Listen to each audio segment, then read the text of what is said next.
The May 21st, 2026 meeting of the Greece Town Board will now come to order. Will the clerk please call the roll? Supervisor McCann? Here. Councilman DePonzio? Present. Councilman Bernard? Here. Councilwoman Miller? Here. Councilman Antelli? Would you please stand? Councilman Antelli will lead us in the Pledge of Allegiance.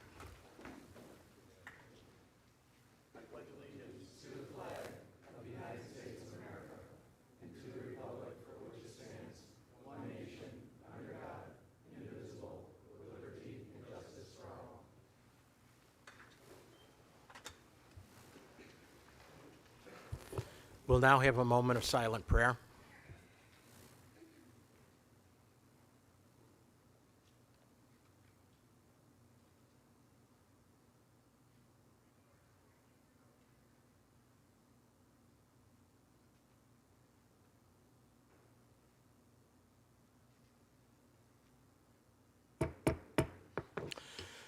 All right, we have a few recognitions this evening. Will the town board members and Chief Wood join me at the lower podium?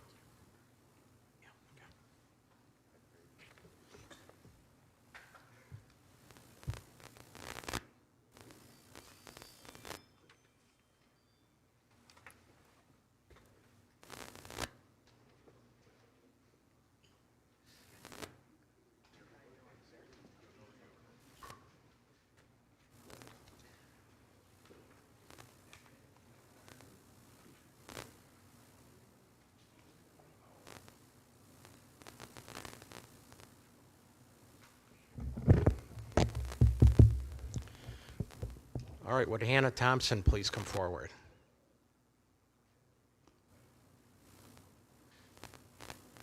All right, do you guys want to start? Yeah, we'll do yours. Okay.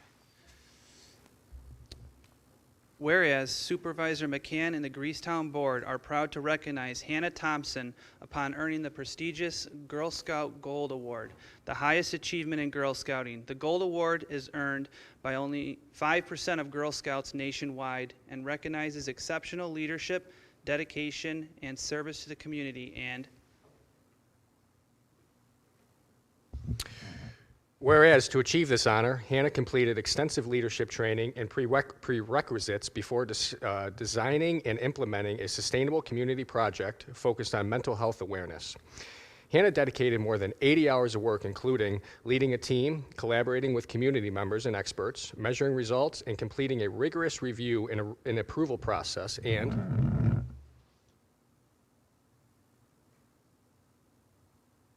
whereas Hannah's Gold Award project entitled What Does Hope Mean to You was an art show hosted at Hart Gallery 27 in Brockport and featured 16 art pieces created by 13 artists, each sharing personal reflections on hope and mental health, with the exhibit welcoming more than 450 attendees, both in person and online. And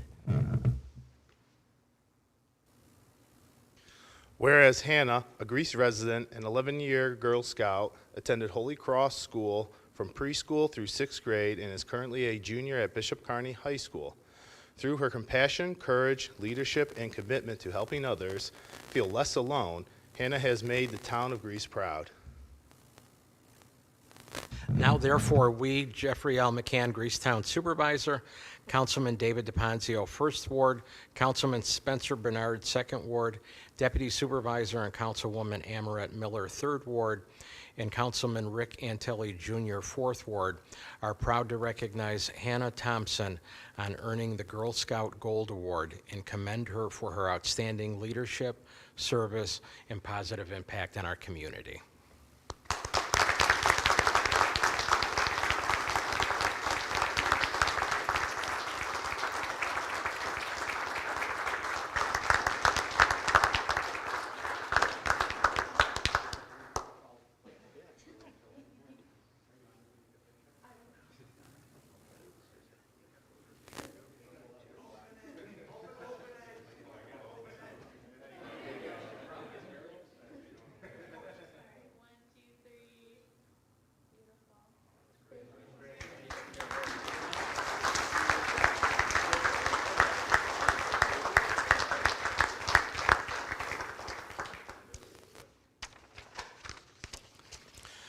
Okay, would Gary Kuhn, Grease Special Police Officer of the Year, please come forward?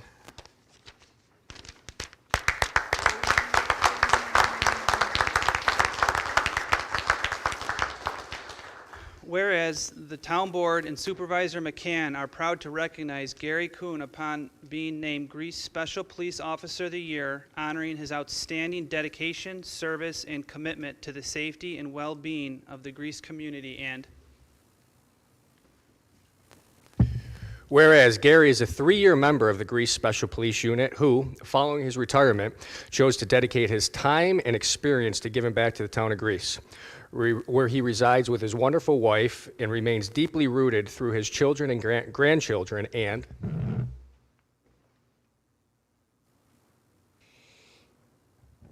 whereas throughout the past year, Gary demonstrated exceptional reliability, professionalism, and commitment by contributing 312 hours of service, consistently supporting the mission of the Grease Special Police, and serving residents with integrity and compassion. And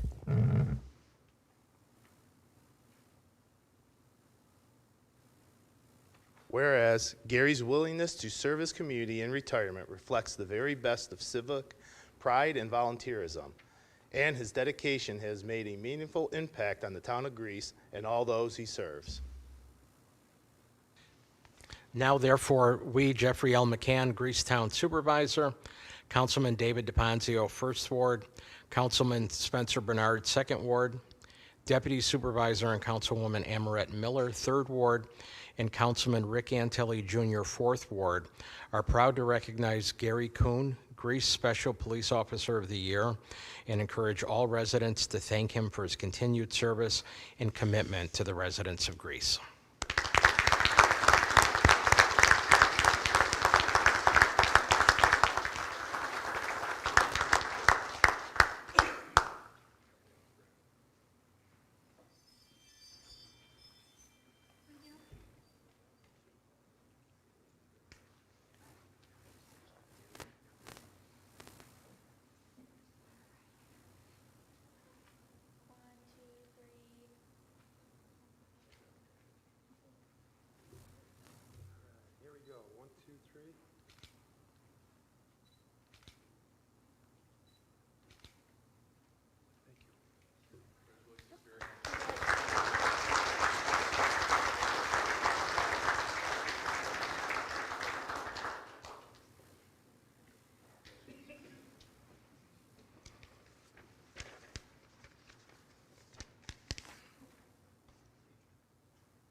Would Wilfredo Rivera please come forward?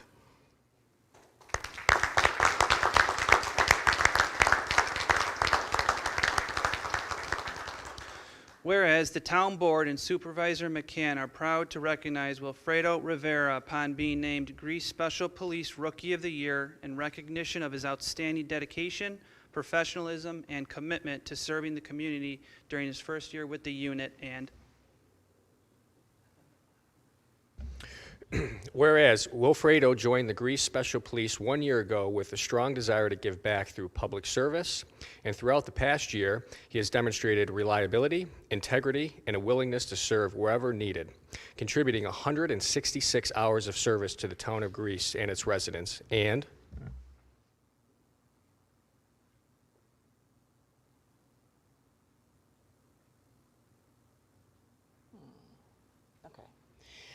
whereas, in addition to his service with the Grease Special Police, Wilfredo serves as a security officer with the Rochester City School District, where he continues to make a positive impact through his commitment to safety, mentorship, and community engagement. And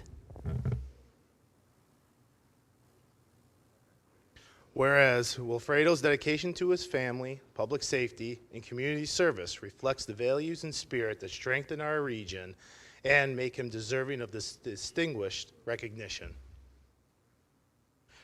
Now, therefore, we, Jeffrey L. McCann, Grease Town Supervisor, Councilman David DePonzio, 1st Ward, Councilman Spencer Bernard, 2nd Ward, Deputy Supervisor and Councilwoman Amarette Miller, 3rd Ward, and Councilman Rick Antelli Jr., 4th Ward, are proud to recognize Wilfredo Rivera, Greece Special Police Rookie of the Year, and encourage all residents to thank him for his continued service to the town of Greece.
All right, we will now proceed with holding the public hearings. We have 2 items on tonight's agenda for public hearings. Public hearing number 1, I now declare the public hearing to consider the town's proposed community development block grant program and projects for the 2026 program year. Madam Clerk. Publication of notice in the Daily Record on Monday, April 20th, 2026 has been received. Okay, at this time, I would like to recognize Lisa Minogue, our grant administrator, to provide an overview of this request. Tonight's public hearing is for the Town of Greece Community Development Block Program Annual Action Plan. The purpose of tonight's hearing is to present the town's proposed use of CDBG funding and provide an opportunity for public input prior to submission to HUD. The CDBG program is a federal HUD program that provides funding to municipalities for community development activities that primarily benefit low and moderate income residents. In Greece, these funds support housing, rehab, neighborhood improvements, economic development, and services for seniors and vulnerable residents.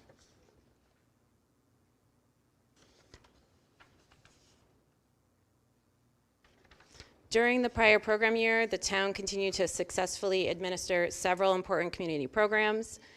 In 2025, we invested $380,000 in CDBG funds into GRIP, assisting 37 homes. We also leveraged that funding to secure a $380,000 grant from ESL, supporting an additional 43 homes.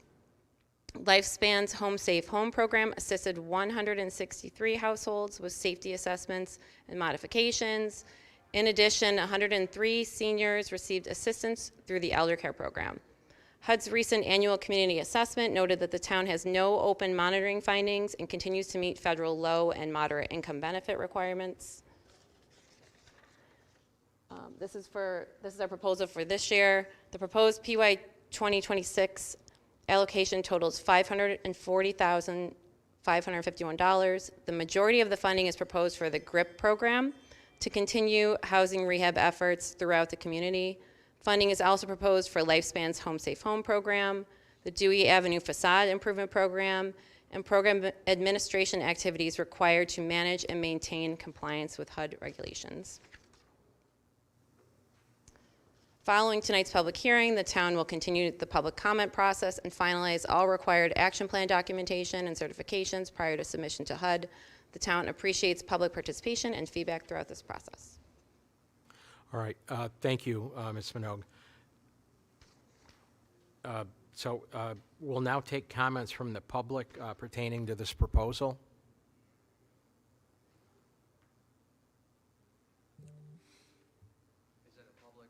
No, this is a comment on the public hearing. When are they doing the other thing? Like, are they doing that tonight? Yeah, we have one more hearing after this, and then the public forum will be after that. All right. Okay. All right, so no discussion on this? There being no speakers, I'll open up to comments or questions from the town board. Are there any? No? Okay. If there are no other questions or concerns, then I'm going to close the public hearing, and I'd like to call for a motion. Mr. Supervisor, I'd like to make a motion. I'm going to propose the following resolution, which I offer to the board in draft abbreviated form. I ask the town staff to prepare the formal resolution for submission to the town clerk for inclusion in the minutes of this meeting. Based upon the information presented at this hearing, at this public hearing, the town's proposed 2026 Community Development Block Grant Program reflects the needs and priorities contained within the town's consolidated plan and complies with all applicable CDBG program requirements and HUD regulations. Therefore, I move that the town board hereby adopts the town's 2026 Community Development Block Grant Program for the period of August 1st, 2026 through July 31st, 2027, and I further move that the town supervisor be authorized to submit the town's 2026 Community Development Block Grant Program to the United States Department of Housing and Urban Development, HUD, for review and approval, and I further move that the town supervisor be authorized to accept the 2026 Community Development Block Grant funds on behalf of the town and to execute any and all documents necessary to carry out the program. So moved. Second. Moved by Councilwoman Miller, seconded by Councilmember Antelli. Is there any discussion? Okay, all those in favor, please signify by saying aye. Aye. Opposed? Item carries. All right, now I now declare open the public hearing to consider proposed local law number 2 of the year 2026, amending Chapter 128 of the Code of the Town of Greece, historic preservation for the purpose of establishing the Town of Greece Historic Preservation Board. Madam Clerk. Publication of notice in the Daily Record on Tuesday, April 21st, 2026 has been received. At this time, I'd like to recognize Scott Copey, Director of Planning and Economic Development, to provide an overview of this request. Thank you, Supervisor. Between Kevin Overton, Town Attorney, and myself, we can go over this. The prior Historic Preservation Commission was dissolved in 2017, and its responsibilities and regulatory authority were delegated to the Planning Board. So the new proposed Historic Preservation Board will function largely the same as the prior board. The board serves a variety of functions, including but not limited to adoption of criteria for identifying historic resources, conducting surveys of historic resources at the request of the town board, designation of local landmarks pursuant to an agreement by property owner, review of applications for certificate of appropriateness, which is an application that is submitted by a landmark owner when they want to make alterations to a landmark, and the board would have approval authority over that. Also, they conduct advisory review of development proposals when referred by approving boards, and they would collaborate with interested parties on matters related to historic preservation, such as the Historic Society of Greece. It's anticipated the board will meet at least quarterly and be staffed by the Department of Planning and Economic Development. The town historian is included as an ex officio non-voting member of the board.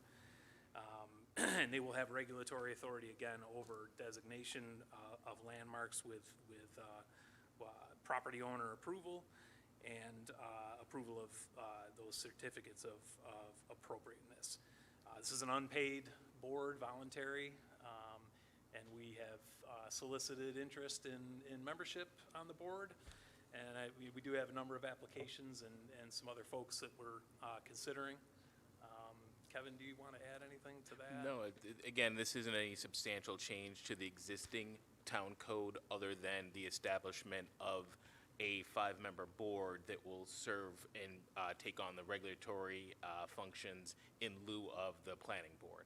So basically, all we're doing is taking the powers and duties associated with historic preservation from the members of the planning board and bestowing it upon a newly created board that will take over those duties and responsibilities. But no other modifications to the proposed code has been offered at this time. I should add, Supervisor, that we have received some correspondence from Ms. Gina DeBella, Historic Preservation Consultant. We've also received a letter from the Landmark Society, current president of the Landmark Society, as well as a letter from the prior president of the Landmark Society, and encouraging the town to consider evaluating a model law that was prepared by the Preservation League of New York in 2014. So Kevin and I have reviewed that law to some extent to note that it is a longer version of what we have proposed and what we have kind of in place already, with some other details that I think are worthy of consideration.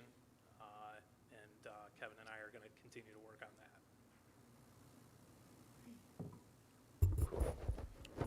Okay, thank you, gentlemen, for that information. If there are any speakers on the proposed Historic Preservation Commission, please come to the podium using the center aisle, state your name and address for the record. If you have any questions, we will document those and then provide responses after the last speaker has completed their comments. Please know all questions and comments will be directed through the chair, and keep in mind you'll be permitted 3 minutes to provide comments and or ask questions. And also, I would advise that this is not a direct question and answer period. So, okay, please. Great. Thank you, Supervisor. And thank you, everyone, and good evening. My name is Wayne Goodman. I'm Executive Director of the Landmark Society of Western New York. We are a regional historic preservation organization, one of the nation's oldest, founded in 1937, and of course based in Rochester. We have about 2,000 members and provide various services to Western New York about all things historic preservation. So I'm definitely here in support of reinstating the Town of Greece's local preservation ordinance. Preservation is an important tool that helps communities and towns protect their important places and define their character. Preservation strengthens community pride, helps stabilize and revitalize neighborhoods, and can serve as a catalytic impact in economic development and community reinvestment. Historic resources contribute to tourism, sustainability, and the overall quality of life, and attracts new residents and businesses alike. I would encourage the town to continue working with organizations such as the Landmark Society and the New York State Historic Preservation Office for any technical assistance you might need moving forward, guidance, and support. We're here to help, and we're happy to help.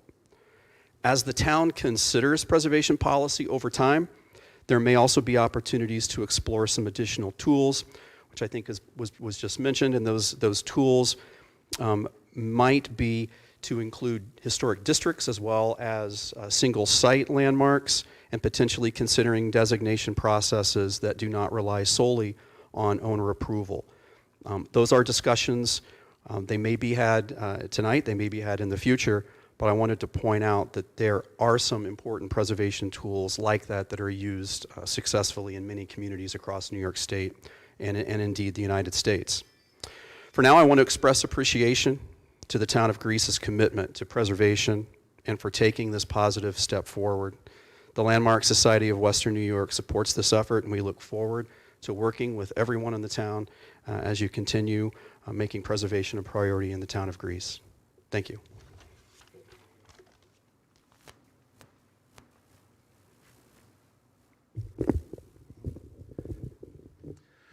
Good evening, Mr. Supervisor, town board members.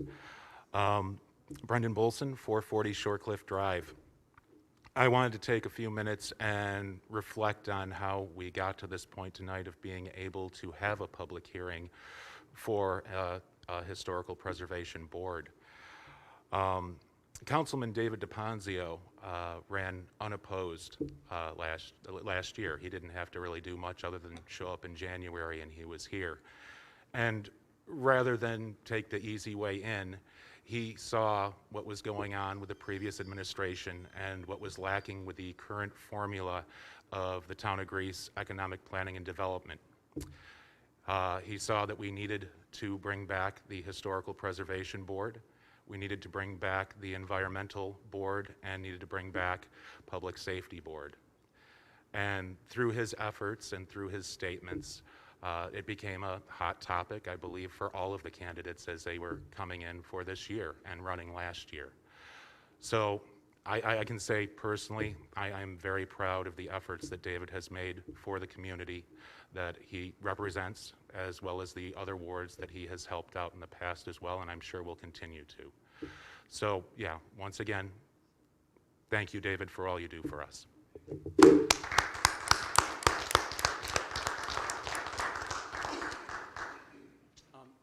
Sir, you can stay up there. I'm just going to be 1 second. I don't want to call anybody out in particular. I don't want to call anybody out in particular, but if whoever's ring doorbell is going off, if you wouldn't mind silencing your phone, and I promise I won't look to see who it is. So if we could, if that's at all possible, if you could do that, that would be fantastic. Sorry to interrupt you. Go ahead, sir. Christopher Brandt, 288 Wimbledon Road in the town of Arundecoit. I serve as the chair of the town of Arundecoit's Historic Preservation Commission. I'm here to speak in favor of this fantastic development being undertaken by the Greecetown Board and town staff. I commend you all for reversing the very regrettable decision that this previous town board did in 2017. I was here that night when it was dissolved. So I think this is a great step forward.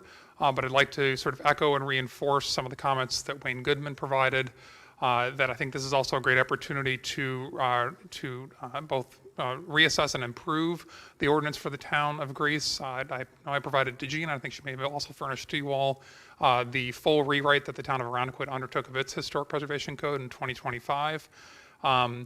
If you're able to sort of update your code to be in compliance with the state standard, that sort of opens the door for you all as a community to pursue CLG funding through the New York State Historic Preservation Office.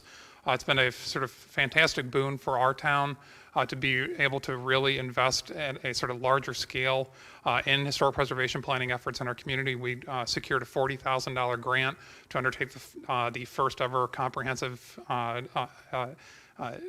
historic resource survey of our town just a year and a half ago, and we've already submitted for yet another CLG grant for that.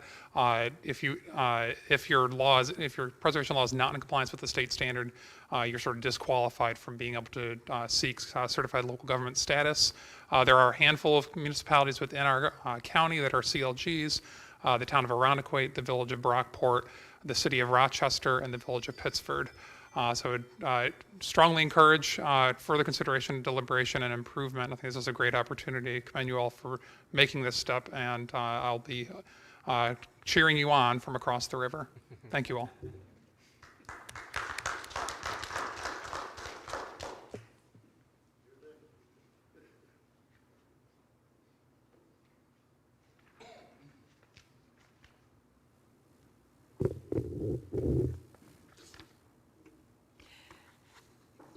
Good evening, and before you turn the timer on, I'll let you know I'm a minute over. I timed it, so I will try to read as fast as I can. Gina DeBella, 224 Northwood Drive. I was the chair of the former Greece Historic Preservation Commission from 1998 to 2017, and I currently work as a historic preservation consultant. I support the reestablishment of a historic preservation board in Greece, and thank you for considering it. Our town needs a municipal board in place to look out for and protect its historic resources. However, I do not support the ordinance as proposed. Before the town adopts a new preservation law, I encourage you to review the previous preservation program and laws to consider what worked and what didn't work. I ask you to reach out to professionals in the field of historic preservation, like the New York State Historic Preservation Office, the Landmark Society of Western New York, the Preservation League of New York State, and other local historic preservation boards for their input. My main objection to the proposed law is that it continues to require a property owner's approval of the nomination and designation of an official landmark. For 29 years, the town has had a law that only allowed the designation of local landmarks if an owner nominated and approved the designation. In that time, only 4 owners came forward. One of those 4 owners was forced into designation as mitigation for demolishing a barn on his National Register eligible property without consulting the New York State Historic Preservation Office. Another co-owner of a property was set to designate his historic property, but had to withdraw the nomination because his family objected to it. Today, that property sits empty, decaying, and in danger of demolition by neglect or by developer. In addition, the town has lost several other properties that were eligible for landmark designation and even National Register listing to demolition because it did not have the power to designate without owner approval, including the Hotel de May and 999 Long Pond Road. Both were demolished before plans were approved for future development. I encourage the town board and the town staff to look at the 2014 New York State Model Law. I've emailed that document to all of you. It offers much more guidance than the model law on which Greece's previous ordinances were based. If the town board is hesitant about giving landmark designation power without owner approval to a new and untrained historic preservation board, I offer a few options in order of preference. First of all, allow the Historic Preservation Board to nominate and recommend designations to the town board without owner approval, with the town board having final approval. This is an option available in the new model law. Second, change the language of the law to give the Historic Preservation Board the ability to nominate landmarks and initiate public hearings without owner approval. At the public hearing, the owner can state his or her objections. If the Historic Preservation Board decides to designate the property, the owner must submit a written objection within 30 days of the designation. If there's no written objection, after 30 days, the property is designated a landmark. Right now, the law is the opposite of that.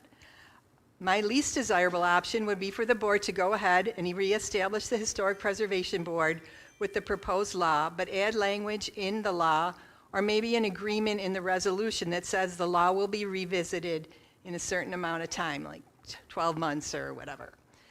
I would also like to see language added to the ordinance requiring education and training for the Historic Preservation Board and any other town board or staff involved in carrying out the law.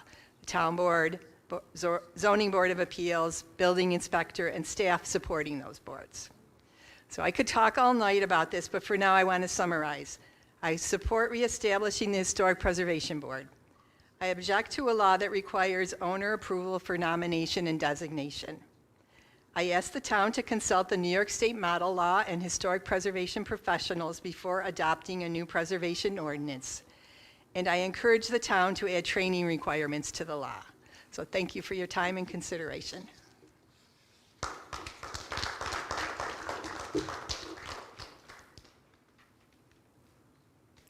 All right, is there anyone else? Oh, go ahead. Hi, I'm Randy Latrania. I currently live at 612 Harvest Drive, and I'm here just to I want to support everything here going on. I think this is great. I'm a former member of the last Preservation Board, and I'm seeking to also become a member again on the new Preservation Board if one is established. And I also wanted to share a quick story about of what happens when we don't have a board. Gina referenced my past home, my former home of 35 years, a historic property at 3490 Ladder Road. It was ready to set going with getting everything historically approved when some things came up, and then the board was later demolished or abolished. Since that time, since there was no board to do anything with, the property has been sold, I've moved, and now it's in a horrible condition. So I just want to say the importance of having the board would have probably protected this property from being in the condition it's in. But I'm definitely in support of this, and I appreciate your time. Thank you.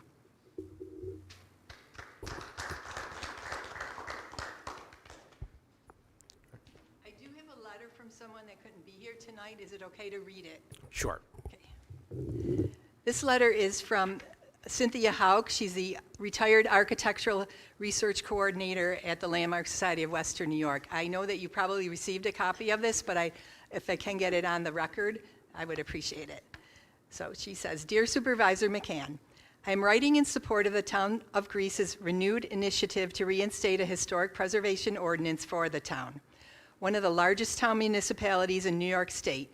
The Town of Greece has hundreds of historic buildings, structures, and sites that depict the historical, architectural, and cultural history of Greece, extending over 2 centuries.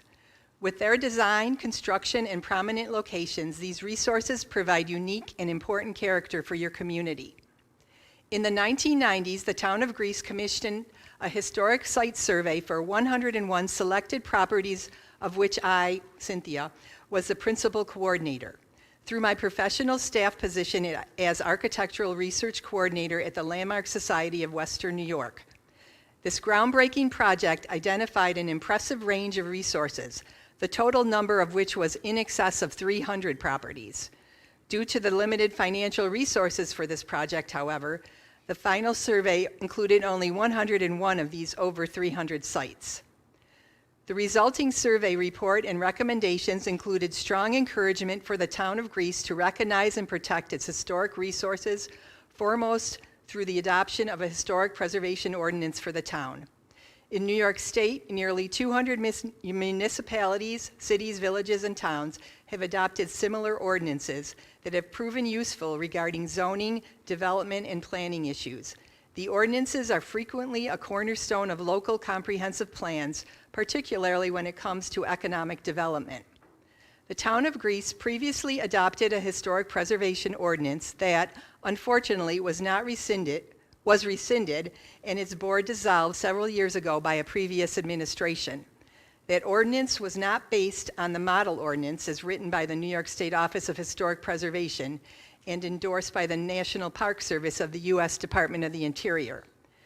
That you are now considering reinstating a historic preservation ordinance for the Town of Greece, you have a renewed opportunity to adopt an ordinance based on the most current tenets and goals of the field of historic preservation. This is a signature opportunity to join other local municipalities, such as the Town of Barrington, Village of Fairport, and City of Rochester, whose historic preservation ordinances, based on the model ordinance, have proven highly successful tools in regards to local planning and economic development over the past 60-plus years. Now, in the 21st century, the Town of Greece has a renewed opportunity to recognize, protect, and promote its important historic resources with the adoption of a new town preservation ordinance, one based on the model ordinance, which has a proven track record of success for dozens of municipalities in New York State and beyond. I strongly encourage you to move forward with this important project and take full advantage of the professionals in the historic preservation field, staff at the Landmark Society of Western New York, the New York State Office of Historic Preservation, and the Preservation League of New York State, whose experience and expertise would greatly assist this important endeavor for the Town of Greece. They would be most enthusiastic to work with you. Sincerely, Cynthia Hauk, Architectural Research Coordinator, retired, the Landmark Society of Western New York. So, thank you.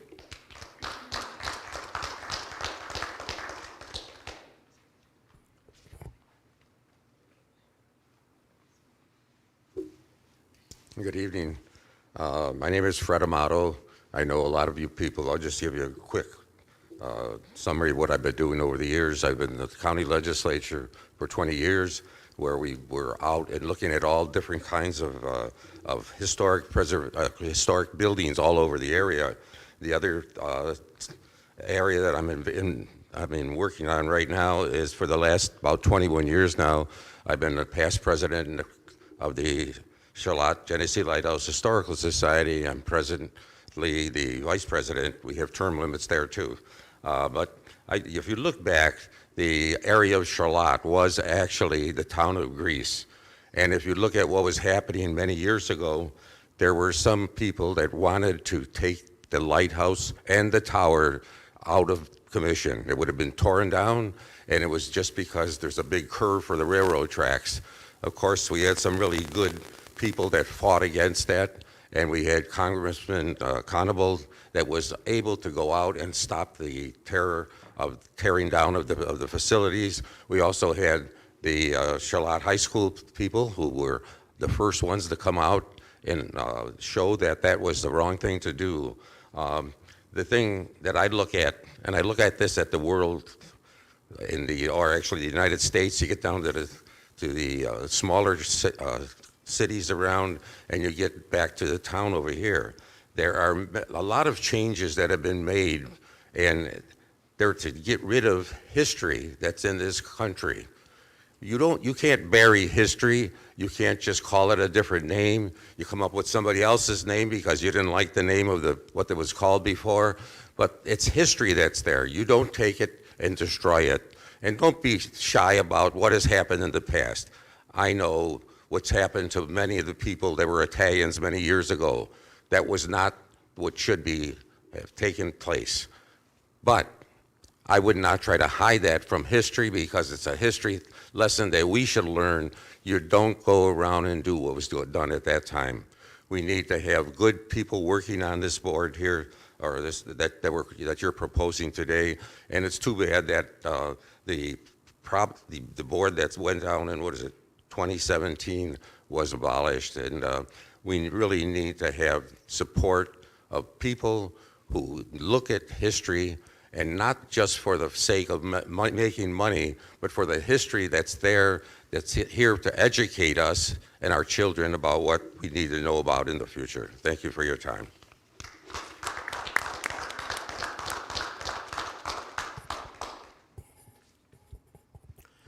Okay, thank you. Is there anyone else who'd like to address the board?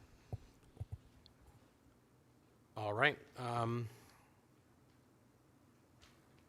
All right, in light of the comments that we've received tonight, I'm going to make the following motion.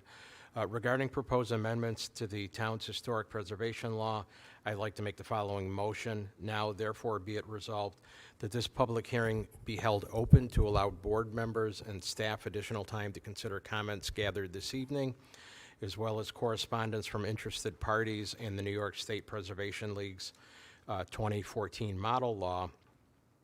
And be it further resolved that this item be continued for further discussion at the next regularly scheduled meeting of the town board on June 18th, 2026. So moved. I'll second that motion, Mr. Supervisor. Okay, moved by myself, seconded by Councilman DePonzio. Is there any discussion? Yes, Supervisor? Yes. I'd like to say that what I saw today was an example of democracy. My colleagues and I have come in January and have had to undo what previous administrations left us to clean up. And it is the will of this administration to be transparent, to listen, to pause, to give the public moment to speak. And I'm proud of this board today, as this is the first time we're able to exercise this. So just let's proceed. Okay. All right, thank you, Council. Any other comments? That's a hard act to follow, but I want to agree with Councilwoman Miller. Her point is spot on, but I also want to thank everybody that came out to speak about this law tonight. To have Wayne Goodman come out is fantastic. To have Chris Grant come out is fantastic. People that don't live in Greece but care about historic preservation. I don't need to pontificate on why historic preservation is important. What was said tonight was spot on, and it's no need for me to rehash what was said. I agree with all of it, but thank you for coming out, and thank you to Gina DeBella. If I could take credit, Gina is one of my constituents. She lives in the 2nd Ward, so I'm grateful for Gina, and she has shared her thoughts with me on this law, and I brought it to my colleagues' attention, and I was grateful for them for being open to listening to reason and to making changes to this law. We are not experts when it comes to historic preservation, so to hear from people that are experts in it and to be able to take their comments seriously and to improve this law I think is the right thing. And like Councilwoman Miller said, that's how democracy, that's how this process is supposed to work. So I would like to see this law to have a little bit more teeth. I would like to see a component about having maybe a student liaison member, not necessarily that has a voting power, but as a way to get students involved in historic preservation and history. I think that's an important thing. I would certainly like to see some type of an inventory so we can inventory what current properties we have in town. Training for members is also equally important, and regardless of what we come up with, I know it'll be something that we can be proud of, and I'm just grateful for everybody's feedback and for town staff's willingness to make adjustments. Okay. Is there any other discussion? Yeah, Mr. Supervisor, I just want to thank Mr. Bolston for those kind words. I know this has been, if you know me, I'm big into history. I love history. I know all of you guys out here. And Grant, thank you so much, Mr. Grant, for that information. I didn't realize there's that grant out there. So it's something we should explore and look into. So thank you, everyone, for work on this and all the time and effort you put into it. So thank you. Okay, any other discussion? Okay, being none, all those in favor, please signify by saying aye. Aye. Aye. Opposed? Item carries. Okay, we'll now move to the public forum. This is an opportunity to address the town board on any issue of concern relative to the town of Greece.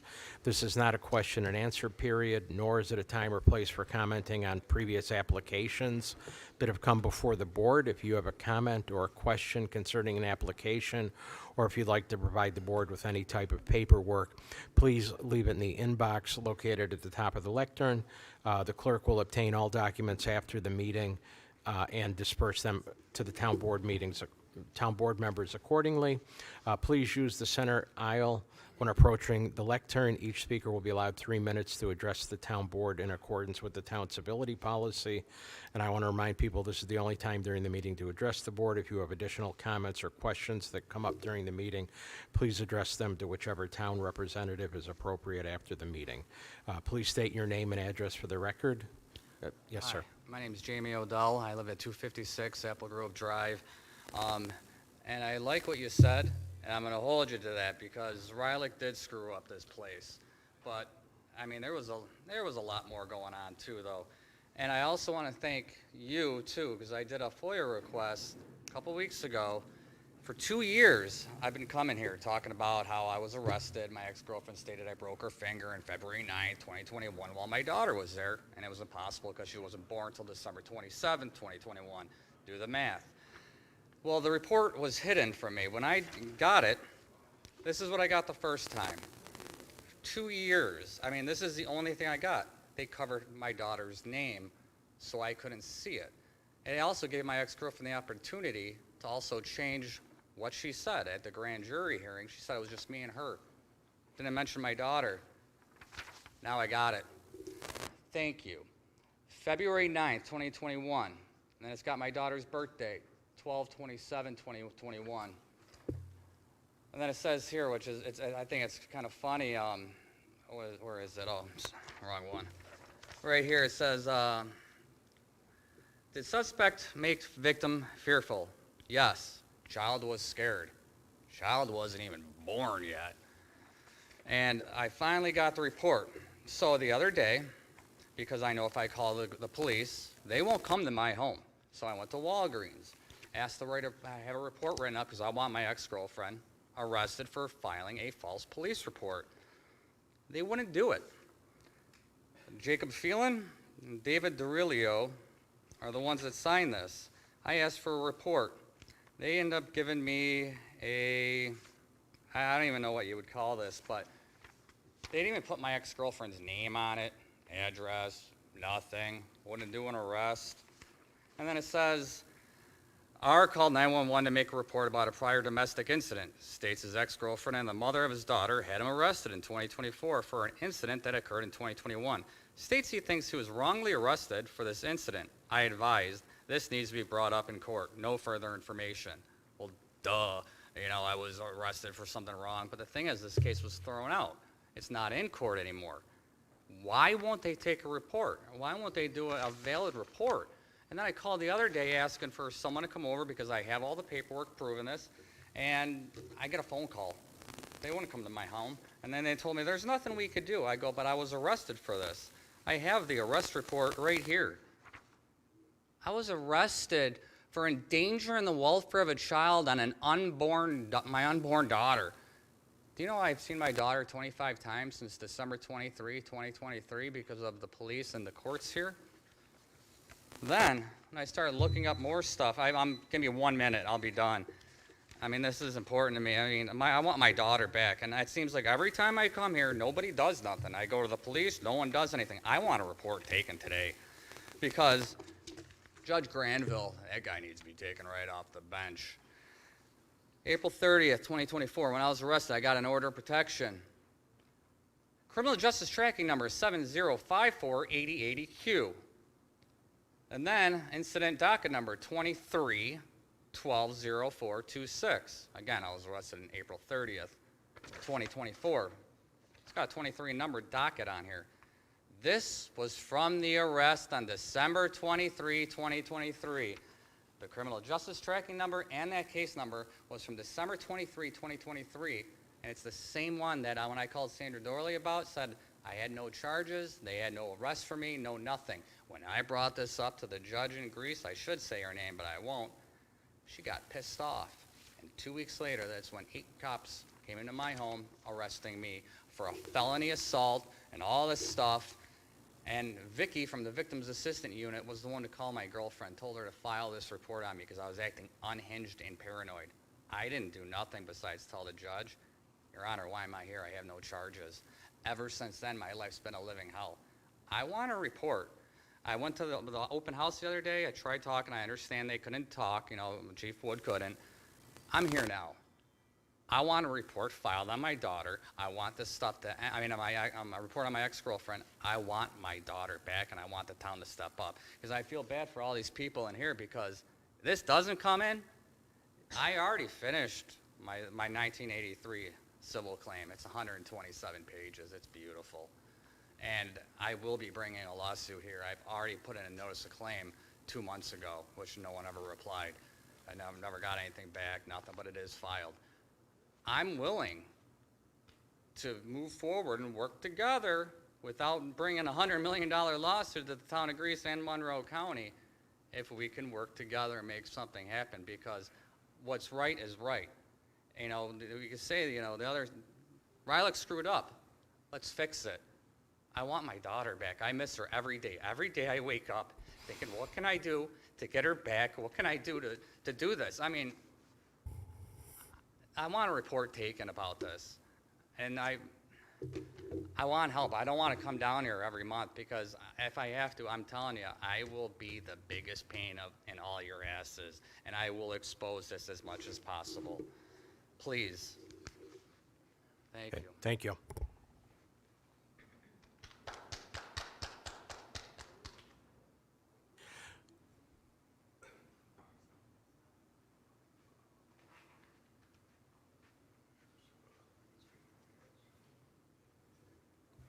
Charlie Ennis, 1022 Rumson Road. Good evening, ladies and gentlemen. I was running a little bit late today, but I would like to start off my 3 minutes by a moment of silence for a citizen of our community who recently passed away. His name, of course, was Phil Fedeli.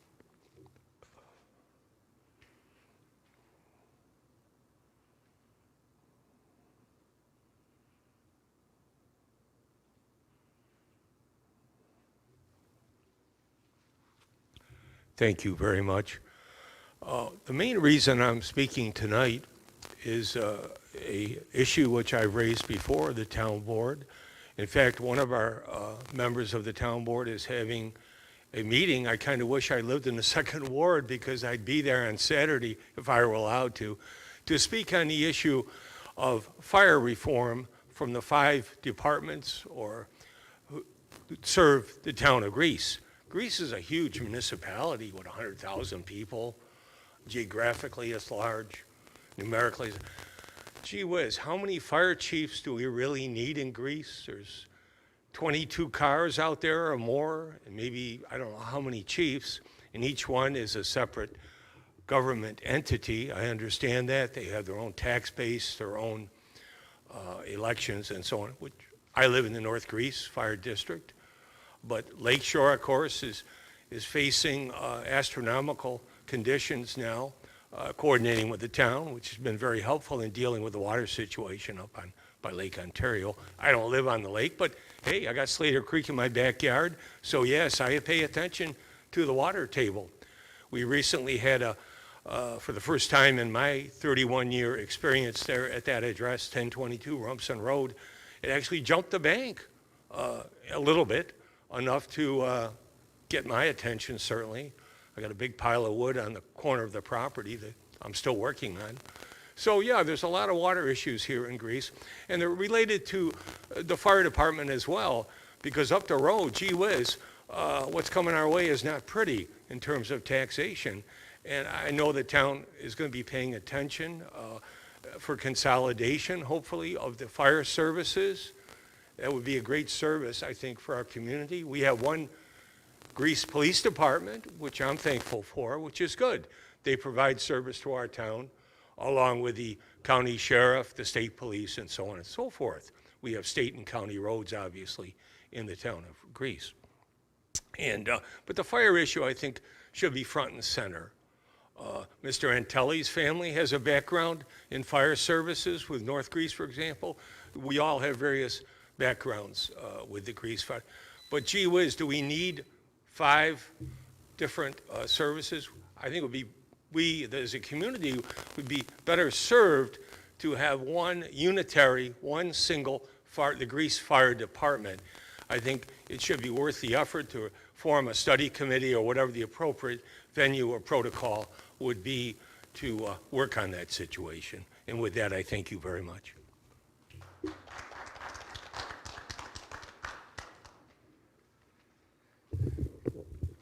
Brendan Bolson, 440 Shorecliff Drive. I've been kind of thinking about things with the previous administration and what this administration has been trying to do.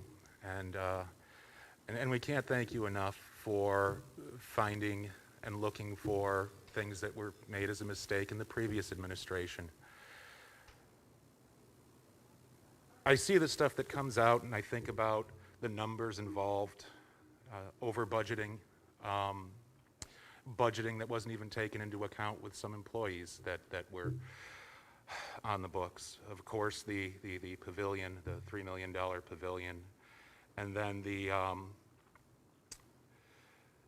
sick time for select individuals. And accountability, I think that's a thing that's very important, especially when you're an elected official. And it just feels like there still should be some consequences for the people who have done this in the past. And I don't want to throw a lot of names out there. I'm sure most of the town knows the names involved. But it does really, really bug me that if I was a convicted felon and I was a former town employee, that I would still be able to collect benefits from that job.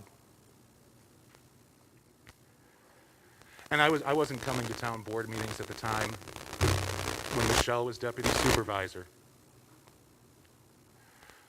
But I think it is a slap in the face to the taxpayers that she is able to still recoup and get away from any type of slap on the wrist other than being a registered felon, that she can't vote for the rest of her life. And I think it was a $5,000 fine.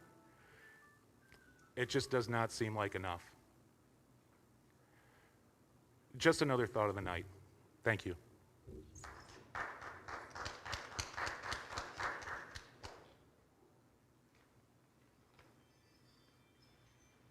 Laura Jacket, 65 North Drive. There are so many things that need to be reformed in the town of Greece that it's just impossible to even pick them. But I'm going to just pick one because I can't go over all of them.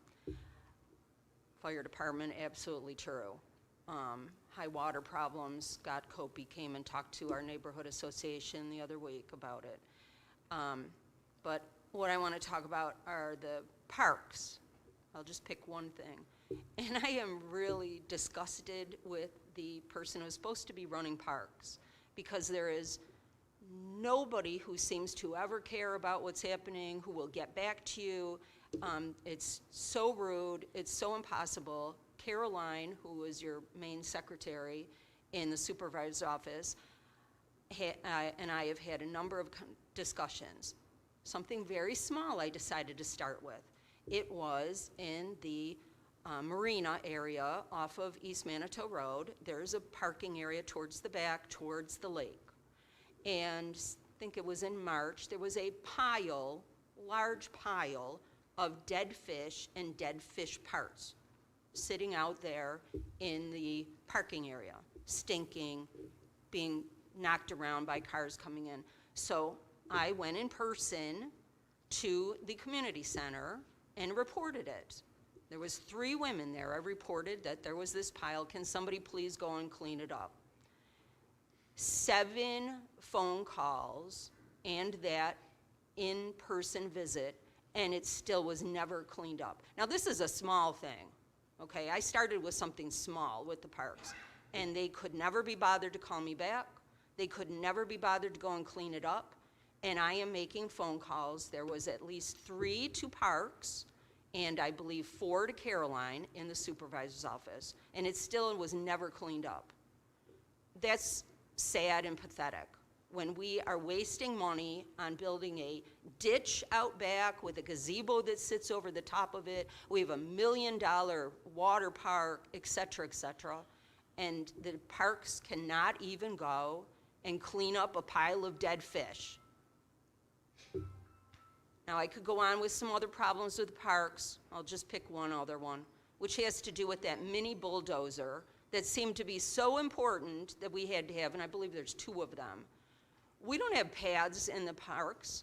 It's all roads, because they're using this mini bulldozer to run around through the parks. It leaves debris everywhere. No one goes and picks it up. There's no mowing. There's branches everywhere that you're stumbling over, because somebody thought it'd be a great idea to spend all this money on these mini bulldozers that we don't need. Please take a look at what we're spending money on, and please stop wasting taxpayer money on the things that have been purchased and built, etc. Thank you.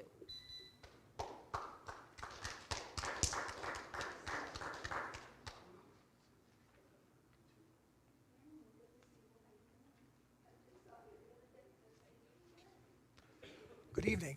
Bob Hopkins, 30 Parkside Lane.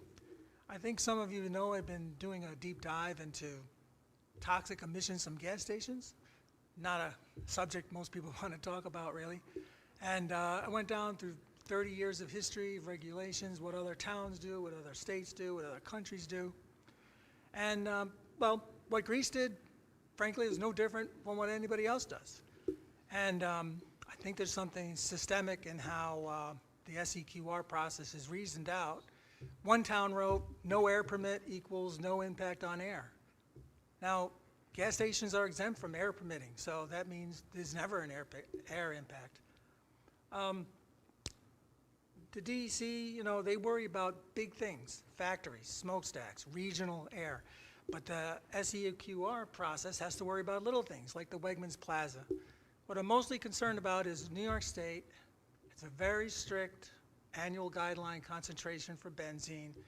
It's extremely strict, probably the most in the Northern Hemisphere. And the only way to calculate whether you're going to exceed that is by running air dispersion model.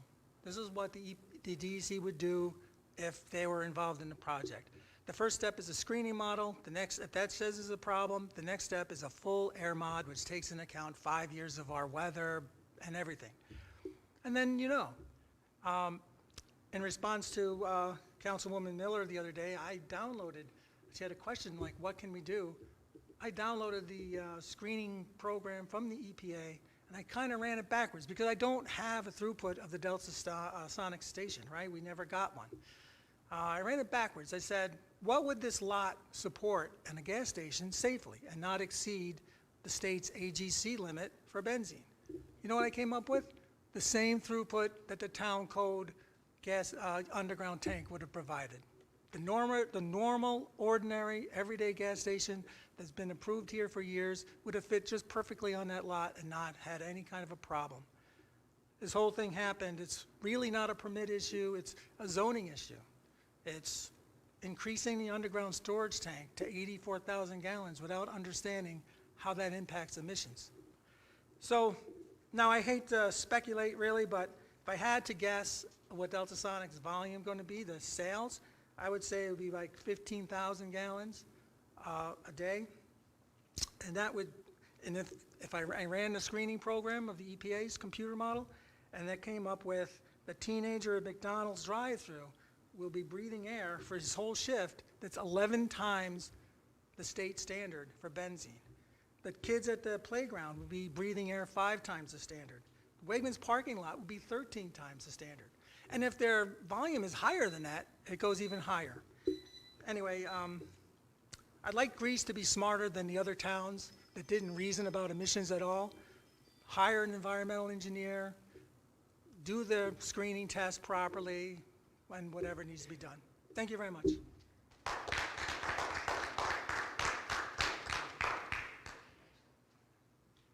Hi, Lori Hopkins, 30 Parkside Lane.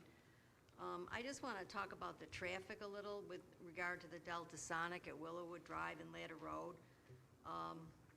The traffic study found 2205 cars per hour, which is 1.6 seconds between cars. Banbury and Apple Creek had significant numbers too. People can't turn left, there are bad accidents, difficulty finding the gap, 30% F levels to get an overall E, speeding on Ladder Road and other issues. Traffic is already beyond safe limits. Just because the DOT says that the traffic is moving, that doesn't mean it's safe. Other communities don't allow their intersections to degrade to level E. So whatever they are doing, you can do it the right way if you want. The local government can determine what they want for their town's safety, character, and quality of life. I believe this is what the level E means. Drivers often have to aggressively force their way into the intersection or accept dangerously short gaps in oncoming traffic to proceed. I have seen both of these happening already many times. The DOT can say what they want, but the local government is responsible for the residents. We really need a traffic safety study and not just a capacity study. We need a light at these intersections. Delta Sonic will make this much worse. We hope something can be done. Thank you.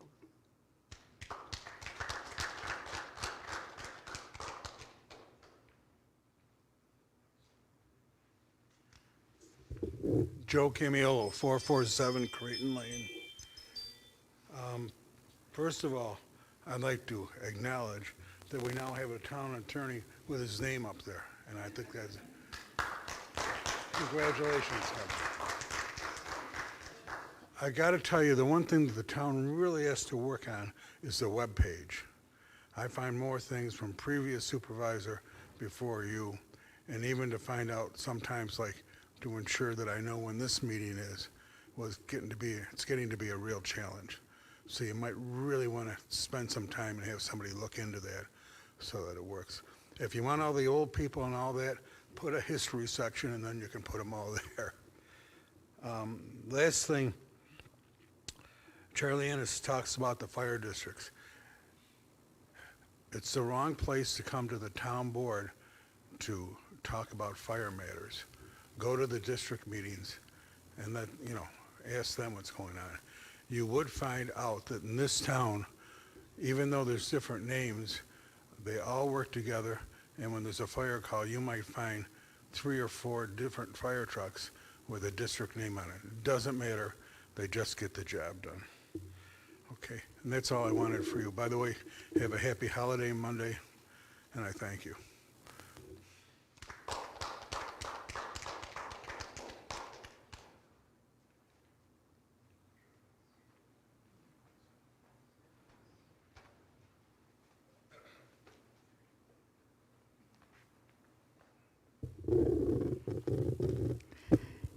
Hi.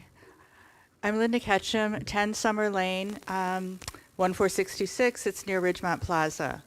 I want to thank the town of Greece for observing Juneteenth as a holiday and for holding the first Juneteenth flag-raising ceremony on the day before, June 18th, at the town hall at 11 a.m. I plan to attend, and I hope many others in this room and in the town will attend. This is the flyer that was on the Facebook. I grew up in Greece. I attended Autumn Lane Elementary School in the 1960s and Greece Athena High School in the 1970s. Like many baby boomers who grew up seeing only white people most of the time, I did not learn about Juneteenth until many years after high school and college. I first heard the holiday name when I was about 40 years old, and I didn't know the general history of it until it became a national holiday only 5 years ago in 2021. I have a granddaughter who is 10 years old in 5th grade at Craig Hill Elementary School. Greece today is much more racially diverse than it was when I was her age, and I am glad that she lives here.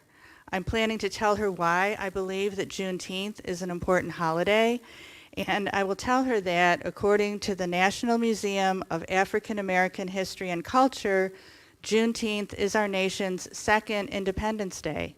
And I will tell her that although the Emancipation Proclamation from President Abraham Lincoln took effect on January 1st, 1863, it was not until a year and a half later when the federal government sent 2,000 Union troops to Galveston Bay, Texas, that the Army announced on June 19th, 1865, that all 250,000 enslaved black people in Texas were free by executive decree. Today, however, our federal government is taking away hard-won civil rights, like the 1965 Voting Rights Act, and trying to erase black history.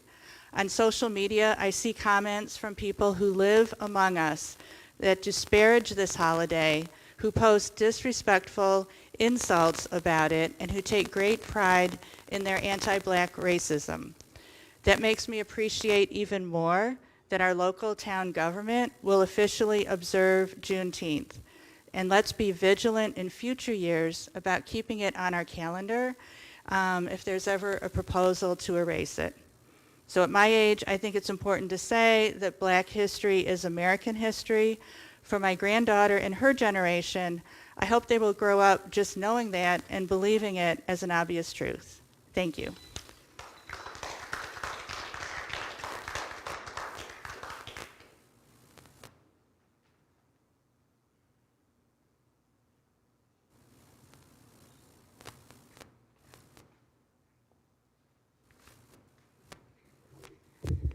Hello. I continue to request that the town provide relevant education and resources for all Greece residents, businesses, schools, hospitals, churches, and polling locations regarding our rights in immigration enforcement matters. With each passing day, we see more and more ICE activity all around Rochester. In fact, did you know on May 23rd next week, DHS begins construction on an ICE detention center inside the federal building downtown. The building currently houses several critical services, including a daycare and the Rochester Federal Courthouse.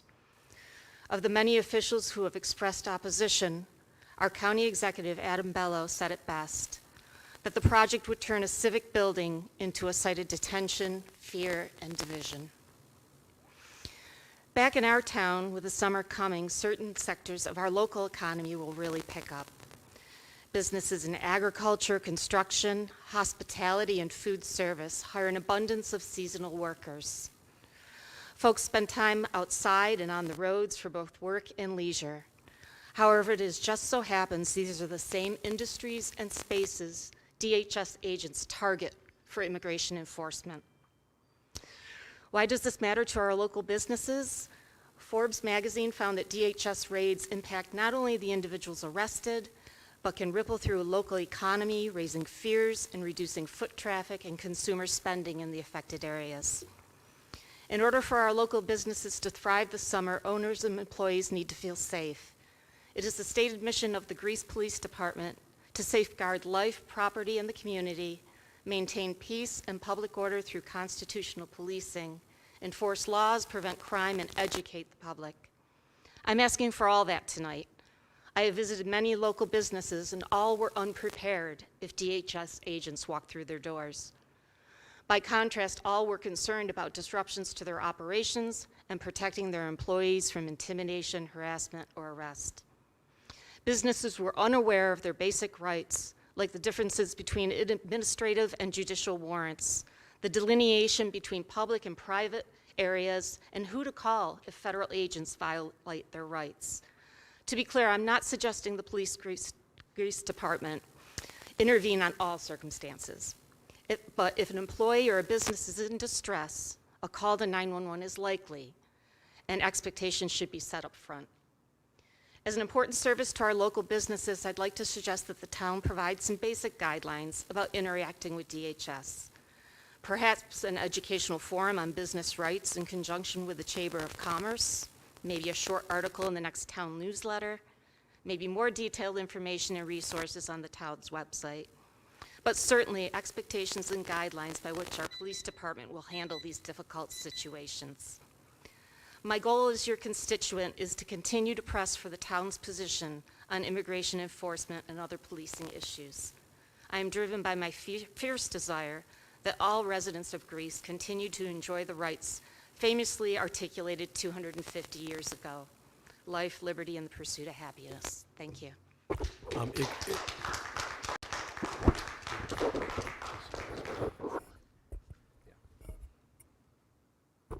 All right, is there anyone else who cares to address the board?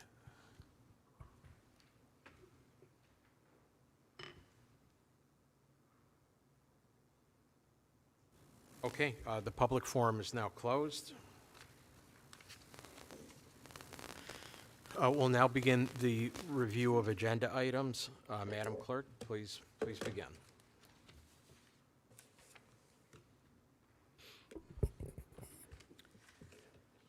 Item number 1, authorization to enter into various agreements associated with the operation of the library. Further authorization for the supervisor to execute all necessary documentation. I second. Moved by Councilman DePonzio, seconded by Councilman Bernard. Is there any discussion? Being none, all those in favor, please signify by saying aye. Aye. Opposed?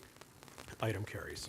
Item number 2, authorization for the supervisor to enter into a contract with Jimmy Highsmith Jr. for a performance at the Food Truck Rodeo on Wednesday, August 12th, 2026. Further authorization for the supervisor to execute all necessary documents.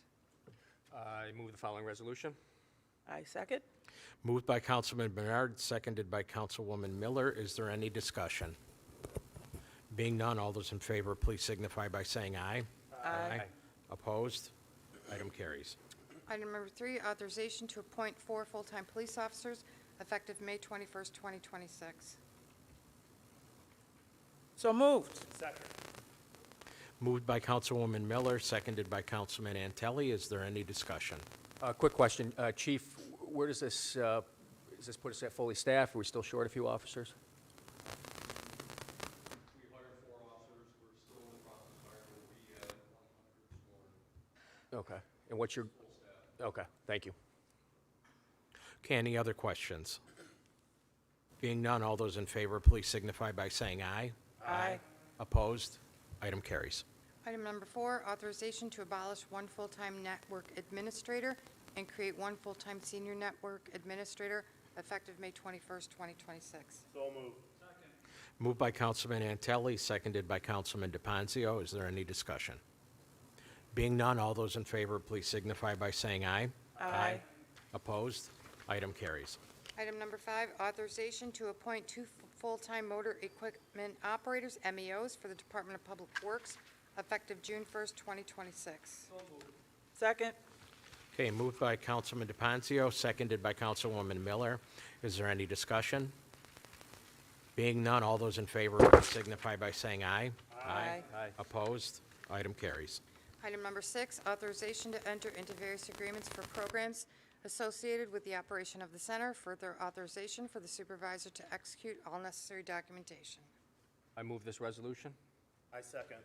Moved by Councilman Bernard, seconded by Councilman Antelli. Is there any discussion? Being none, all those in favor, please signify by saying aye. Aye. Opposed? Item carries. Item number 7, authorization to enter into a maintenance agreement with Otis Elevator from the New York State Purchasing Contract for the center. Further authorization for the supervisor to execute all necessary documentation. So moved. Moved by Councilwoman Miller, seconded by Councilman DePonzio. Is there any discussion? Being none, all those in favor, please signify by saying aye. Aye. Opposed? Item carries. Item number 8, authorization to renew the contract with Relcom, Inc. for technical support for the TAPIT system. Further authorization for the supervisor to execute all necessary documentation. So moved. I second. Moved by Councilman Antelli, seconded by Councilman Bernard. Is there any discussion? Being none, all those in favor, please signify by saying aye. Aye. Opposed? Item carries. Item number 9, authorization to renew the software assurance agreement with Relcom, Inc. to provide technical support for the town's MyTelephone system. Further authorization for the supervisor to execute all necessary documentation. Second. Moved by Councilman DePonzio, seconded by Councilman Antelli. Is there any discussion? Being none, all those in favor, please signify by saying aye. Aye. Opposed?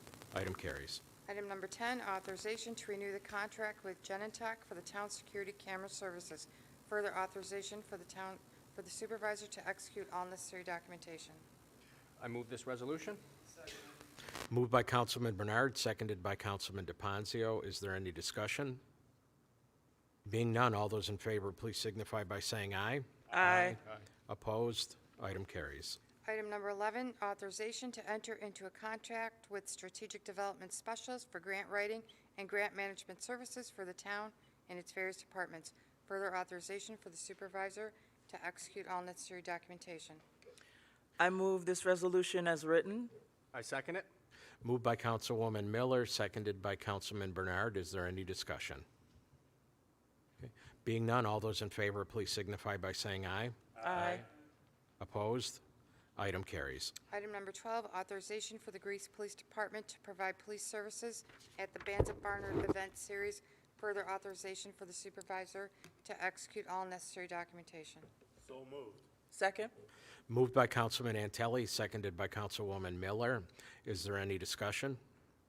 I'm just grateful for the Greece Police for giving this service. It's a great event, and it's important that we have orderly, and it's an orderly event, and it's a well-run event, so thank you. Okay, any other discussion? Being none, all those in favor, please signify by saying aye. Aye. Opposed? Item carries. Item number 13, authorization to enter into an agreement with the Hilton Fire Department to provide Greece Special Police Services for the Hilton Fire Department Carnival to be held Wednesday, July 15th, 2026 through Saturday, July 18th, 2026. Further authorization for the supervisor to execute all necessary documentation. I second. Moved by Councilman DePonzio, seconded by Councilman Bernard. Is there any discussion? Being none, all those in favor, please signify by saying aye. Aye. Opposed? Item carries. Item number 14, authorization to close Duxbury Road from Ridge Terrace to Alfonso Drive for the 2026 road program. This will be in effect from June 1st, 2026 through August 31st, 2026. I move to authorize close Duxbury Road from Ridge Terrace to Alfonso Drive for the 2026 road program. And I second. Moved by Councilman Bernard, seconded by Councilwoman Miller. Is there any discussion? Welcome news for the residents that live in that neighborhood. Yes. Yes. Any other discussion? Being none, all those in favor, please signify by saying aye. Aye. Opposed? Item carries. Item number 15, authorization to award the following contracts for the Department of Public Works to the lowest responsible bidder. Further authorization for the supervisor to execute all necessary documentation for the 2026 assorted plow parts contract awarded to Northern Supply, Inc., the 2026 light duty equipment rental, Admar Supply Company, Inc., 2026 assorted PVC fittings, Core and Main, LP, 2026 assorted pipe, Core and Main, LP, 2026 construction castings, Blair Supply, 2026 Fernco rubber fittings to Blair Supply. So moved. I second. Moved by Councilwoman Miller, seconded by Councilman Antelli. Is there any discussion? Being none, all those in favor, please signify by saying aye. Aye. Opposed? Item carries. Item number 16, authorization to send out a request for proposal, RFP, for an engineering assessment for the 4 dams owned and operated by the town of Greece. All 4 dams require engineering assessments to be completed in accordance with 6 NYCRR Part 673.13. Further authorization for the supervisor to execute all necessary documentation. I move to authorize to send an RFP for an engineering assessment of our 4 dams that are owned by and operated by the town. Moved by Councilman Antelli, seconded by Councilman DePonzio.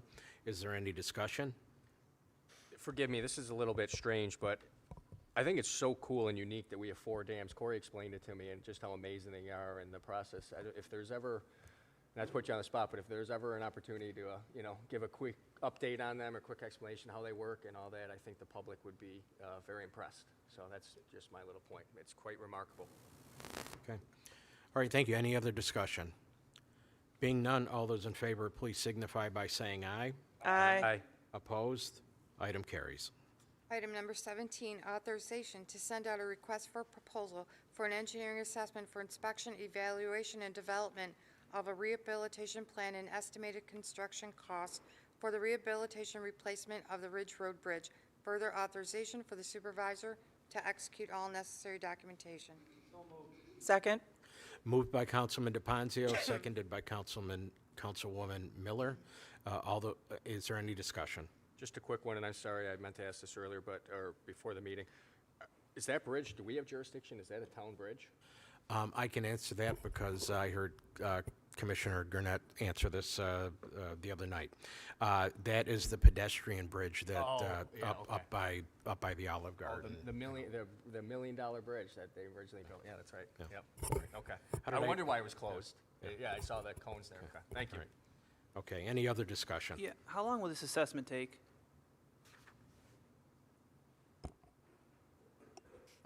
It won't take them long to figure out. Really what it is to decide if we should still fix it.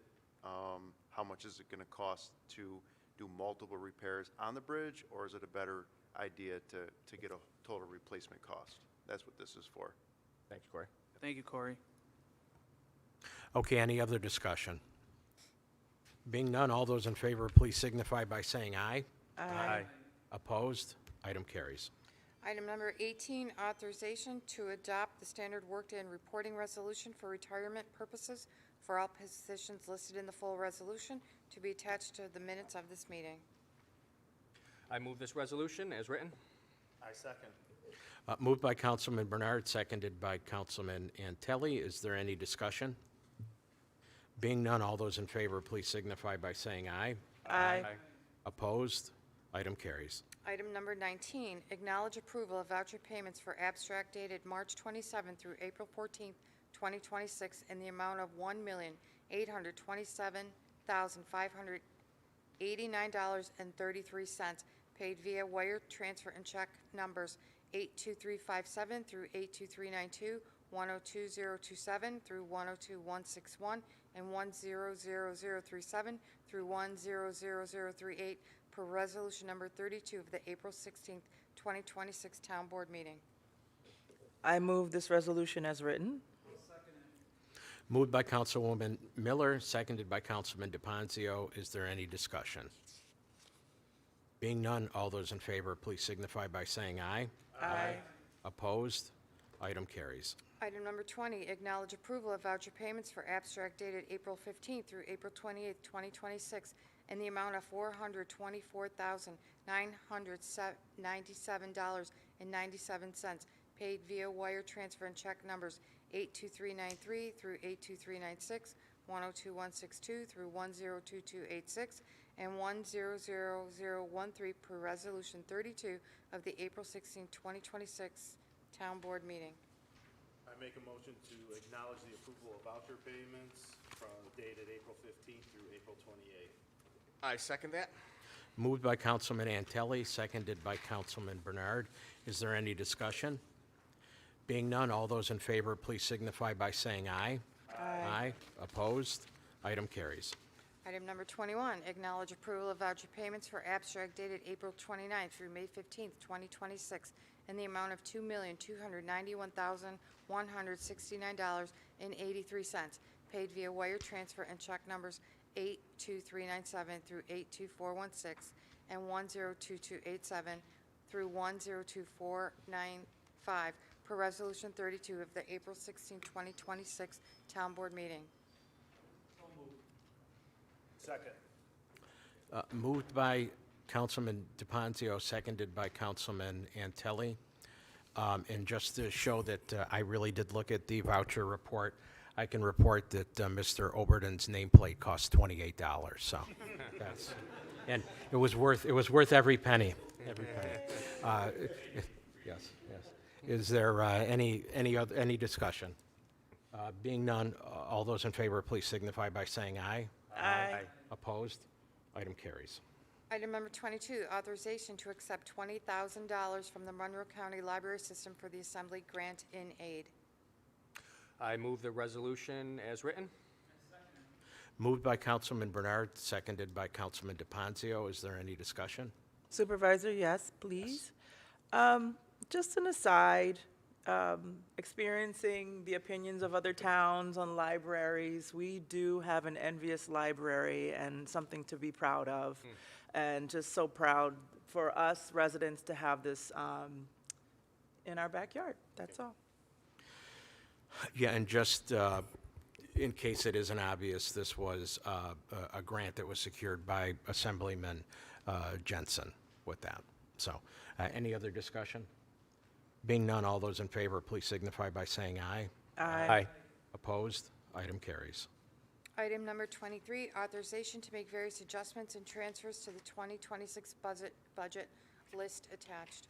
So moved. I second that. Moved by Councilwoman Miller, seconded by Councilman Bernard. Is there any discussion?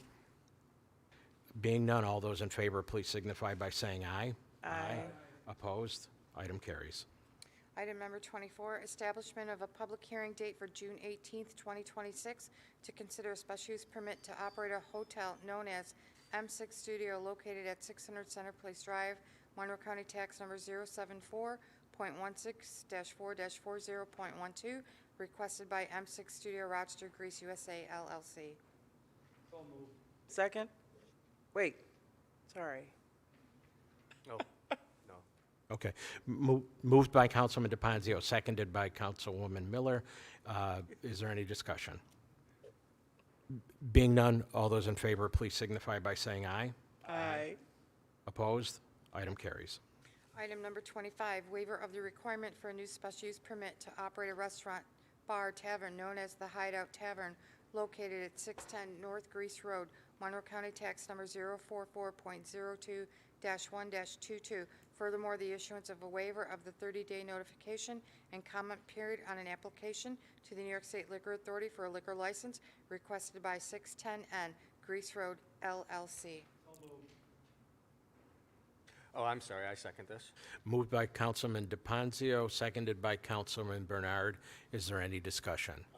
Yes, Mr. Supervisor, I would just like to recuse myself from this agenda item, being that my family owns the property at 610 North Grease Road. Okay, thank you. So all those in favor, please signify by saying aye. Aye. Opposed? Councilman Antelli abstains. Item passes. Item number 26, adoption of a resolution certifying the town of Greece as an age-friendly community consistent with the American Association of Retired Persons Network of Age-Friendly States and Communities and the World Health Organization Global Network for Age-Friendly Cities and Communities, and further directing the Department of Planning and Economic Development to develop an age-friendly action plan within 12 months from the date of this resolution. I would like to move and read the resolution. Bear with me. Whereas the number of older adults in our community is growing rapidly, and their well-being is vital to the social, economic, and cultural fabric of the town of Greece, and whereas an age-friendly community ensures accessible, inclusive, and supportive environments for residents of all ages and abilities, fostering healthy and active aging as well as intergenerational connection. And whereas joining the American Association of Retired Persons, AARP network of age-friendly states and communities and the World Health Organization Global Network for Age-Friendly Cities and Communities provides a framework and resources to help municipalities develop and implement strategies for improving quality of life for residents. And whereas by adopting age-friendly principles, the town of Greece reaffirms its commitment to enhancing livability through better housing, transportation, public spaces, health services, and civic engagement opportunities. And whereas an age-friendly designation aligns with our broader vision to ensure equitable and sustainable growth while honoring these needs and contributions of all generations. Now therefore be it resolved that the town of Greece formally commits to becoming an age-friendly community and to actively participate in the AARP and WHO networks, World Health Organization networks, not the band. The town board of Greece, of the town of Greece will work collaboratively with residents, local organizations, and stakeholders to assess community needs and prioritize actionable areas for improvement. 3, the Department of Planning and Economic Development is directed to develop a comprehensive action plan grounded in the age-friendly framework and submit it for review within 12 months from the date of this resolution. Number 4, progress and outcomes will be regularly monitored, evaluated, and reported to the community to ensure transparency and accountability in achieving age-friendly goals. And number 5, this resolution affirms our shared vision of making the town of Greece a community where people of all ages and abilities can thrive. Okay. Is there any discussion? Being none, all those in favor, please signify by saying aye. Aye. Aye. Opposed? Item carries. Yeah, no. Second on that, Supervisor. I'm sorry, what's that? I didn't second it, so we have to second. Oh, okay, I'm sorry. right. Moved by Councilman Bernard, Second. seconded by Councilwoman Miller. Is there any other discussion? Being none, all those in favor, please signify by saying aye. Aye. Opposed? Item carries. Item number 27, authorization to allow the Director of Planning and Economic Development to authorize the expenditure of funds from the Rochester Area Community Foundation for the implementation of energy-efficient upgrades to income-eligible resident homeowners in connection with the town's GRIP program in amounts not to exceed $7,500 per project. Further authorization for the Director of Planning and Economic Development to sign all necessary documentation. So moved. Moved by Councilwoman Miller, seconded by Councilman Antelli. Is there any discussion? Being none, all those in favor, please signify by saying aye. Aye. Opposed? Item carries. Item number 28, appointment of Raymond Gangarosa and Christopher Maron as members of the Town of Greece Planning Board, effective May 25th, 2026, for a 3-year term to expire May 25th, 2029. Moved by Councilman Antelli, seconded by Councilman DePonzio. Is there any discussion? Being none, all those in favor, please signify by saying aye. Aye. Opposed? Item carries. Item number 29, authorization to amend the sidewalk waiver fee on the town's fee schedule to $1,000 per lot for single-family homes, or $100 per lineal foot for all other kinds of development. Second. Moved by Councilman DePonzio, seconded by Councilwoman Miller.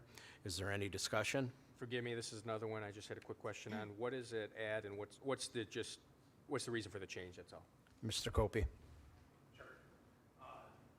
So previously, our sidewalk waiver fee was $18 a linear foot, which is significantly outdated in terms of the cost of construction, as Commissioner Gurnak can attest. Really, we talk about in the neighborhood of $90 to $100 a linear foot that it costs the town to construct a sidewalk. And the premise of the sidewalk waiver policy is that the town eventually will construct those sidewalks. So these fees go into a sidewalk fund. And the problem is that if you have 100 feet of frontage, $100 a linear foot is an exorbitant amount of money. So we are putting a cap, proposing to put a cap on it for single-family residents so that they don't have to absorb those fees. There were a number of fees last year assessed but never paid, and the homeowner actually, or the property owner actually never moved forward with construction on their home. So it's prohibitive the way that it's currently structured. So we're proposing this, leave the fee at $100 a linear foot for commercial properties. We have very few requests from commercial properties for waivers, and we all generally recommend against it because we want to encourage sidewalks. Right, okay.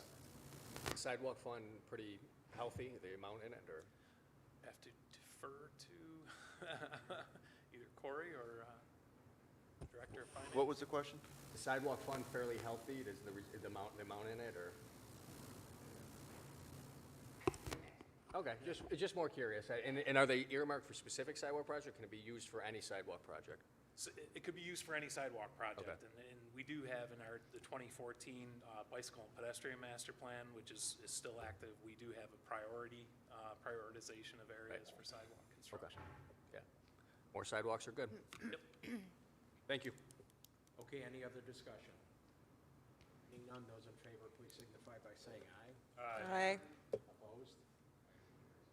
Item number 30, issuance of a sidewalk waiver for the installation of 100 lineal feet of sidewalk located at 400 East Manitou Road, Roanoke County Tax Number 033.02-2-6.12, subject to provision of a sidewalk easement to the town of Greece and payment of the sidewalk waiver fee in the amount of $1,000. I move the resolution as written. Second. Moved by Councilman Bernard, seconded by Councilman Antelli. Is there any discussion? Being none, all those in favor, please signify by saying aye. Aye. Opposed? Item carries. Item number 31, authorization to accept a letter of credit in the amount of $52,161.24 from Canandaigua National Bank for site work at Orchard View Senior Living Community. So moved? Moved by Councilwoman Miller, seconded by Councilman DePonzio. Is there any discussion? Yeah, do we know what kind of work's being done at this site? Mr. Copey? Yep, so this letter of credit is for public improvements, so which includes the stormwater management, water quality management, so silt fence and digging the pond for stormwater management, but it also covers some public utility extensions such as sanitary sewers, and there's a general contingency fee in there for things that go wrong during construction that need to be covered. So that letter of credit positions the town to be able to step in and complete work that maybe isn't completed by a developer if something happened. So we won't release the money until it's to our satisfaction? Correct. Gotcha, thank you. Any other discussion? Being none, all those in favor, please signify by saying aye. Aye. Opposed? Item number 32, authorization for a private fireworks display to be held by and for the owners of the Village at Unity located at 1477 Long Pond Road on Sunday, July 5th, 2026 at 9:45 p.m. So moved. I second. Moved by Councilman Angelli, seconded by Councilman Bernard. Is there any discussion? Being none, all those in favor, please signify by saying aye. Aye. Opposed? Item carries. Item number 33, authorization to approve the extension of the intermunicipal agreement with Monroe County for the maintenance services for the existing traffic signal located at the intersection of Long Pond Road and Vince Toffany Boulevard. Further authorization for the supervisor to execute all necessary documentation. I second this resolution. Moved by Councilman DePonzio, seconded by Councilman Bernard. Is there any discussion? Being none, those in favor, please signify by saying aye. Aye. Aye. Opposed? Item carries. Item number 34, authorization to renew the agreement with Granicus for providing licensing and support for live streaming board meetings for a period of June 1st, 2026 to May 31st, 2027. This is a second renewal. Further authorization for the supervisor to execute all necessary documentation. So moved? Second. Moved by Councilwoman Miller, seconded by Councilman Antelli. Is there any discussion? Being none, all those in favor, please signify by saying aye. Aye. Opposed? Item carries. Item number 35, authorization to approve the following events: the annual Memorial Day Parade and Remembrance Ceremony, American Legion Post number 468, on Monday, May 25th, 2026, at 11 a.m. Mobilization at 10:30, south on Long Pond Road, from Janes Road to the Greasetown Hall. I move the following resolution to support our annual Memorial Day Parade and Remembrance Ceremony. I second it, and I hope folks come out. Yeah. Moved by Councilman Bernard, seconded by Councilman Miller. Is there any discussion?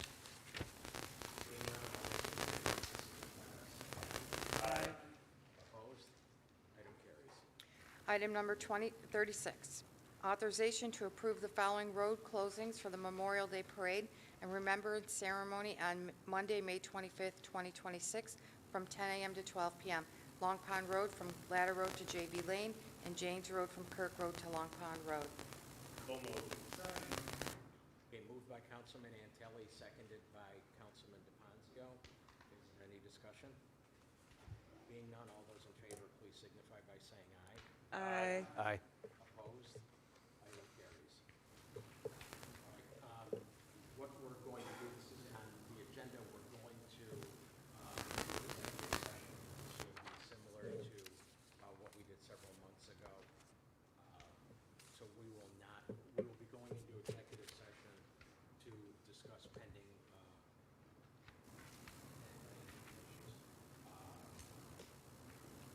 So we need to have a motion for that, Mr. Orban, and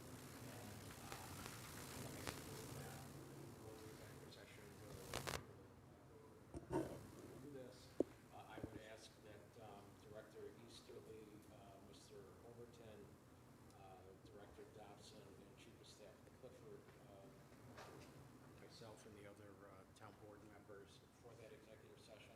And Supervisor, just to be clear, there will be no action taken following executive session, so other than adjourning the meeting? Right. Thank you. So if we could have a motion for that. I'll motion to enter into executive session. I'll second that. Okay, moved by Councilman DePonzio, seconded by Councilman Bernard. Is there any discussion? Being none, we will go into executive session. And just for anybody following, next agenda review meeting is June 11th at 5:30. Next regular town board meeting, 6 o'clock. Thank you. Thank you.